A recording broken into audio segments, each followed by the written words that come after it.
Clever मतलब होता है चालाक, चालाक आदमी। This is an old story, ये एक पुरानी स्टोरी है। देखो ओ है ना, ओ के आगे क्या आएगा, एन। It was first told long ago, पहले, बहुत पहले ये सुनाई गई थी। लॉन्ग एगो मतलब बहुत पहले, टोल्ड मतलब सुनाई गई थी, बताई गई थी। A rich man wanted to make a journey, journey मतलब होता है यात्रा, कहीं जाना। टू अनदर टाउन, अनदर मतलब दूसरे, टाउन मतलब शहर।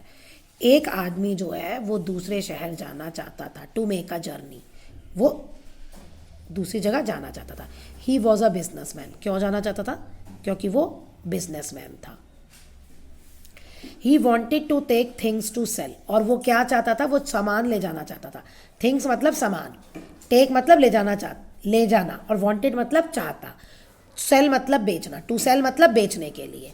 तो वो बेचने के लिए सामान ले जाना चाहता था। He also wanted to take gold to buy things with, और वो क्या ले जाना चाहता था अपने साथ, ऑल्सो मतलब भी, गोल्ड ले जाना चाहता था। अब वो गोल्ड क्यों ले जाना चाहता था, टू बाय थिंग्स विद, ताकि उस गोल्ड से वो सामान खरीद सके।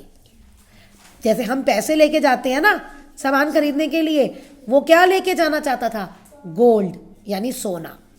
ही decided to hire 10 man, hire मतलब नौकरी पे बुलाना, तो उसने डिसाइड किया कि वो 10 आदमियों को नौकरी पे रखेगा। They would carry the things to sell, तो वो क्या करेंगे, कैरी मतलब उठाएंगे, तो वो क्या उठाएंगे, चीज़ें जो बेचनी है। एंड गोल्ड, और क्या उठाएंगे, gold. And also food to eat on the journey, और रात जर्नी में जो खाना चाहिए ना, खाने के लिए फूड चाहिए जो खाने के लिए, वो भी वो उठाएंगे, जो वो पर्सन को हायर करेगा। He was a kind man, वो बहुत दयालु था, मतलब सबकी मदद करने वाला। He said to one of the man, उसने एक आदमी से कहा, यू आर स्मॉलेस्ट, तुम सबसे छोटे हो, थिनेस्ट सबसे पतले हो, और सबसे कमज़ोर हो, weakest of all the man, तो you can not carry a heavy load, तुम भारी सामान नहीं उठाओगे। हैवी मतलब भारी, लोड मतलब जो सामान था उठाने का। You must choose the lightest load to carry, तो तुम खुद चूज कर लो जो सबसे हल्का है। लाइटेस्ट मतलब सबसे हल्का लोड उठाने के लिए। The man thank the businessman for his kindness, तो उसने जो उस पर दया दिखाई थी उसके लिए उस आदमी ने उसे धन्यवाद किया, बिजनेसमैन ने जो दया दिखाई थी। ही pointed to the biggest load, जो सबसे बड़ा लोड था ना उस पर उसने पॉइंट किया। This was bread to eat on the journey, क्या है वो, ब्रेड है रास्ते में खाने के लिए। The businessman said you are foolish, businessman ने कहा तुम तो पागल हो। This is the biggest and the heaviest load, ये सबसे बड़ा और सबसे भारी लोड है। But the man picked up the load cheerfully, लेकिन उस आदमी ने वो लोड खुशी से, चीयरफुली मतलब खुशी से, पिक्ड अप मतलब उठा लिया। एंड द जर्नी बिगेन मतलब अब जर्नी शुरू हुई।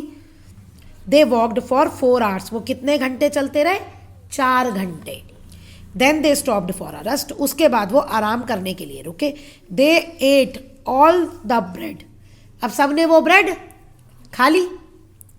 Then there was less bread for the man to carry, अब उस आदमी के लिए कम ब्रेड थी उठाने के लिए। Every day they ate more bread and there was less bread to carry, अब हर रोज ब्रेड खाते थे है ना, तो और कम ब्रेड उसे उठानी पड़ती थी, था तो सबसे भारी लेकिन वो धीरे धीरे सबसे हल्का हो रहा था खाली। The man's load grew smaller and lighter every day, every day मतलब डेली, हर रोज उसका जो भार था वो छोटा हो रहा था और हल्का हो रहा था। At the end of the journey the clever man had nothing to carry, और जर्नी के एंड में उसको कुछ भी उठाने के लिए नहीं था, वो खाली फ्री था। Who wanted to go on a journey, journey पे कौन जाना चाहता था, हु का मतलब होता है कौन। What did he wanted to take, what did he want to take, वो अपने साथ क्या ले जाना चाहता था। Why did he take gold, वो अपने साथ गोल्ड क्यों ले गया। Why did he take food, वो अपने साथ खाना क्यों ले गया।